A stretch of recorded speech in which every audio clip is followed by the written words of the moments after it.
নমস্কার বন্ধুরা, কেমন আছেন সবাই? আজ আমি নিয়ে চলে এসেছি আপনাদের জন্য একটা নতুন রেসিপি, ইঁচড়ের কালিয়া। তো চলুন রেসিপিটি দেখে নিই। এটা আমার গাছের একদম প্রথম ধরেছিল, সেই ইঁচড়টি দিয়ে আপনাদের রান্না করে দেখাচ্ছি। এগুলোকে প্রথমে দুভাগ করে কেটে নিয়েছি এবং কাটার প্রসেসটাও আপনাদের সঙ্গে আমি শেয়ার করলাম। তারপরে এগুলোকে পাতলা পাতলা করে এভাবে চাক চাক করে কেটে নেব। এইভাবে করে নিলে কিন্তু ইঁচড়টা কাটাটা খুব সুবিধা হয়ে যায়। আর আপনারা যদি ছুরি দিয়ে কাটতে চান তাহলেও কিন্তু এভাবে কাটলে দিয়ে একদম খুব সুবিধা হবে। এগুলোকে পাতলা করে কেটে নিয়েছি সবগুলোকে একসঙ্গে। আপনারা চাইলে কিন্তু একটু জল দিয়ে ভালো করে আঠাটা ধুয়েও ফেলতে পারেন, তবে এক্ষেত্রে ধোয়ার কোনো প্রয়োজন নেই। আমার পাতলা করে কাটা হয়ে গেছে, তারপরে এগুলো পিস করে নেব। খোসাটাকে খুব পাতলা করে ছাড়িয়ে নিতে হবে, সবুজ অংশটা একদম পাতলা করে ছাড়িয়ে নিতে হবে, যতটা পাতলা পারা যায়। এখন ইঁচড় সবে বাজারে উঠে গেছে, তো এই সময় ইঁচড়ের সবজিটা খেতে প্রত্যেকটা বাড়িতে খুব ভালোই বাসে। আপনারা অবশ্যই একবার ট্রাই করবেন ইঁচড়ের রেসিপিটি। তারপরে ভেতরের যে সাদা অংশটি এভাবে কেটে নিয়েছি। তারপরে এগুলোকে ছোট ছোট করে আমি 4 টুকরো করে কেটে নেব। আপনারা চাইলে 4 টুকরো 5 টুকরো বড় ছোট যেমনভাবে হোক কেটে নিতে পারেন। এভাবে একটু বাটির মধ্যে জল নিয়ে তার মধ্যে একটু সরষের তেল দিয়েছি যেন বাটিতে আঠাটা না লেগে যায়। সবগুলো আমার কাটা হয়ে গেছে। এদিকে একটু হলুদ দিয়ে ভালো করে কষলে নিয়ে ধুয়ে আবারও হলুদ দিয়ে প্রেসার কুকারে মিডিয়াম আঁচে আমি 2টো সিটি মেরে নিয়েছি। খুব ভালোভাবে এটা সিদ্ধ হয়ে গেছে, তবে একদম গলিয়ে পাঁচ করে দিলে কিন্তু হবে না। আমি নিয়ে নিয়েছি বড়ো সাইজের 2টো আলু। আলুগুলোকেও এঁচড়ের সাইজে কিন্তু ডুবো করে কেটে নিয়েছি। আলুগুলোকে ভালো করে একদম মিডিয়াম আঁচে রেখে একটু ভালো করে ভেজে নিতে হবে। ভাজতে ভাজতে যেগুলো যেন এগুলো হাফ ডান হয়ে যায় সেভাবে খেয়াল রাখতে হবে। আলুগুলো আমার ভাজা হয়ে গেছে। ওই একই তেলের মধ্যে আমি এবার এঁচড়টাকে ভালো করে জল ঝরিয়ে নিয়েছিলাম, তারপরে এঁচড়গুলোকে এভাবে একটু ভেজে নেব। আপনারা চাইলে নুন দিতে পারেন, তবে আমি এখানে নুন দিয়ে ভাজিনি, তবে আরেকটু হলুদ দিয়ে আমি ভেজে নিয়েছি। যেহেতু জলের সঙ্গে কিছুটা হলুদ বেরিয়ে গেছে, তার একটু হলুদ দিয়ে ভেজে নিয়েছি। এগুলো হাই ফ্লেমে 1 থেকে 2 মিনিট মতো সময় লাগে। এঁচড়গুলো আমার ভাজা হয়ে গেছে, সবগুলো তুলে নেব। তো একই কড়াইয়ের মধ্যে বাকি বেঁচে যাওয়া তেলটার মধ্যে আরও একটু তেল আমি দিয়ে দিয়েছি।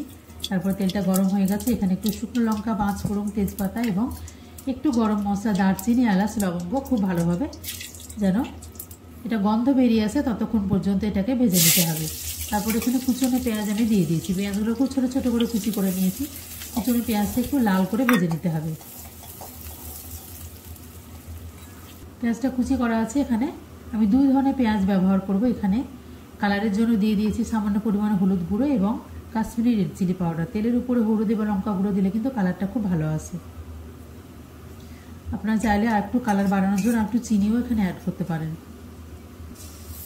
হয়ে গেছে। এবার এখানে আমি মিক্সিতে একটা আদা, রসুন, কাঁচা লঙ্কা এবং একটা পেঁয়াজ দিয়ে কিন্তু বেটে নিয়েছি। পেঁয়াজ আমি আগেই বলেছিলাম 2 ধরনের ব্যবহার করব। পেঁয়াজ বাটা দিলে মশলাটা কিন্তু খুব ঘন হয়। বাটা মশলাগুলো পুরো ভালোভাবে ভাজা হয়ে গেলে এখানে আমি কিছু অ্যাড করব, যেমন ধনে গুঁড়ো, জিরে গুঁড়ো, খুব বেসিক মশলা, সেগুলোকে অ্যাড করে দেব।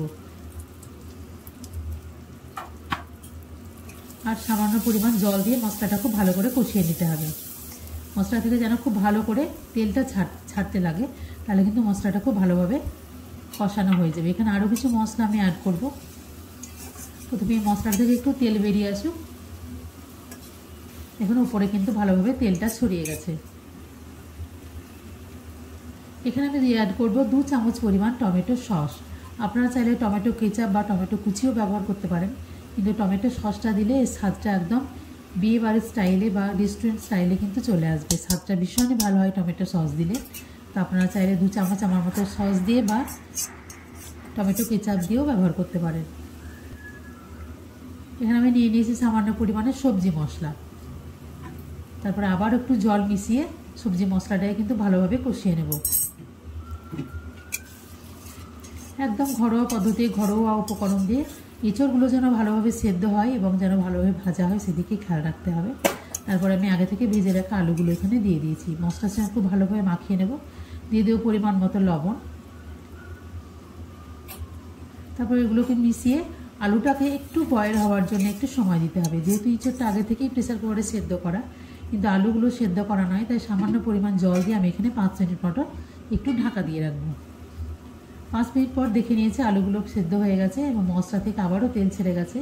এবার ভেজে রাখা এঁচড়গুলো এর মধ্যে মিশিয়ে দেবো। খুব মশলার সঙ্গে খুব ভালোভাবে এঁচড়গুলো ভালোভাবে মাখিয়ে নিয়েছি।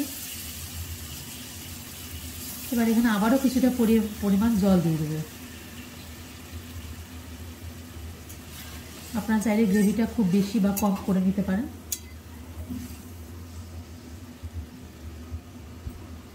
লবণটা আগে থেকেই দেওয়া ছিল, তবে লবণটা চাইলে আরেকবার টেস্ট করে নিতে পারেন আপনারা এই সময়। আর আমি এখানে খুব ভালো গন্ধ আসার জন্য দিয়ে দিয়েছি 2টো কাঁচা লঙ্কা। তারপর এটাকে আবারও 1 থেকে 2 মিনিট মতো ঢাকা দিয়ে দেবো একদম লো ফ্লেমে।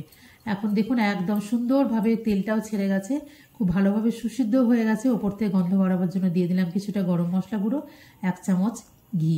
তারপরে গ্যাসটাকে একদম অফ করে দিয়ে একটু স্ট্যান্ডিং টাইম দিলেই কিন্তু একদম রেস্টুরেন্ট স্টাইল বাড়িতেই আপনারা এইভাবে বানিয়ে নিতে পারেন এঁচড়ের কালিয়া।